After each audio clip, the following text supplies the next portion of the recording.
BRS పిలుపు Congress జడుపు. Palamuru Rangareddy project పనుల నిలిపివేతపై ఇటీవల గులాబీ శ్రేణుల కన్నెర్ర. పాదయాత్ర చేపడతామని ఉమ్మడి మహబూబ్నగర్ బీఆర్ఎస్ నేతల ప్రకటన.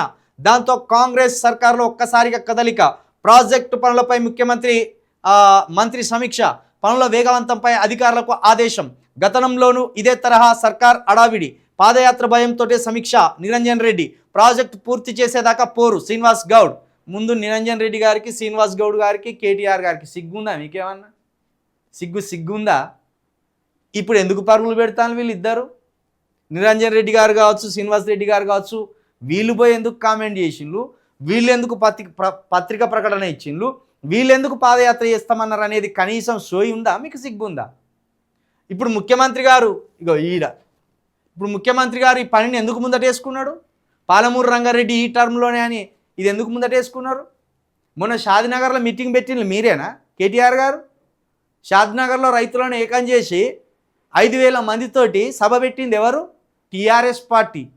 ఎవరు? కవిత గారు. ఆ సభను పర్యవేక్షించింది ఎవరు? స్వయంగా నేనే పర్యవేక్షించిన ఆ సభను.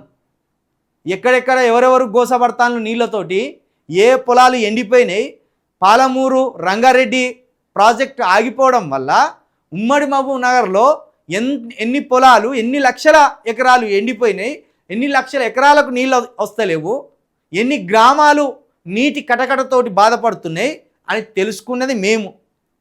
స్వయంగా నేనే టీఆర్ఎస్ పార్టీ నాయకుడిగా షాద్నగర్ తిరిగినా, షాద్నగర్ కింద ఉన్న లక్ష్మీదేవిపల్లికి పోయినా, అక్కడున్న 25 గ్రామాలు తిరిగిన 5 రోజుల పాటు.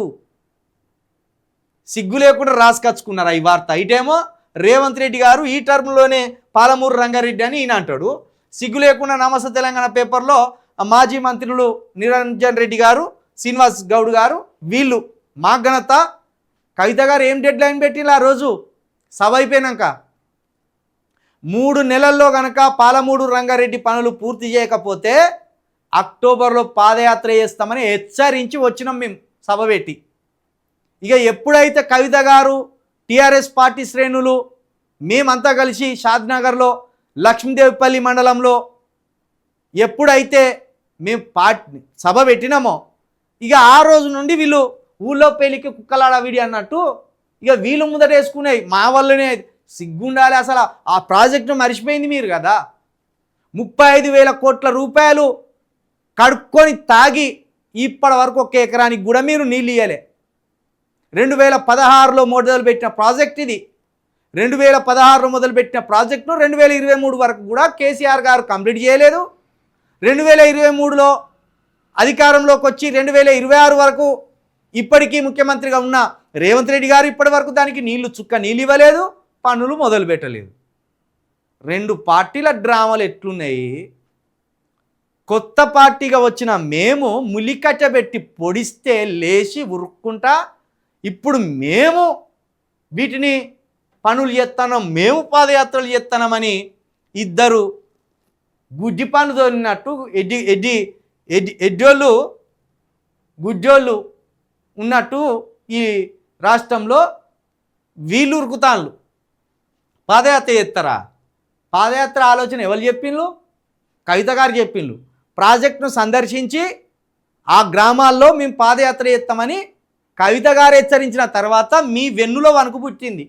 మీ వెన్నులో వణుకు పుట్టి ఎప్పుడు ఉరుకుతాను మీరు. ఇవాళ చెప్పుకుందానికి కూడా బుద్ధి ఉండాలి కదా. ఇద్దరు మాజీ మంత్రులకు బుద్ధి ఉండాలి కదా. బుద్ధి ఇది ఖచ్చితంగా అక్టోబర్ వరకు కనుక కంప్లీట్ కాకపోతే ఖచ్చితంగా టీఆర్ఎస్ పార్టీ కవిత గారి నాయకత్వంలో పాలమూరు రంగారెడ్డి ఎత్తిపోతల పథకం దగ్గరనే నిద్ర చేస్తాం. ఆ ఏరియాలన్నీ కూడా పాదయాత్ర చేస్తాం. ఈ ప్రభుత్వానికి వెన్నులో వణుకు కూడా పుట్టిస్తాం. ఎంత డ్రామా ఆడుతుంది కాంగ్రెస్ బీఆర్ఎస్ కలిసి. సిగ్గులేని కాంగ్రెస్, సిగ్గులేని బీఆర్ఎస్.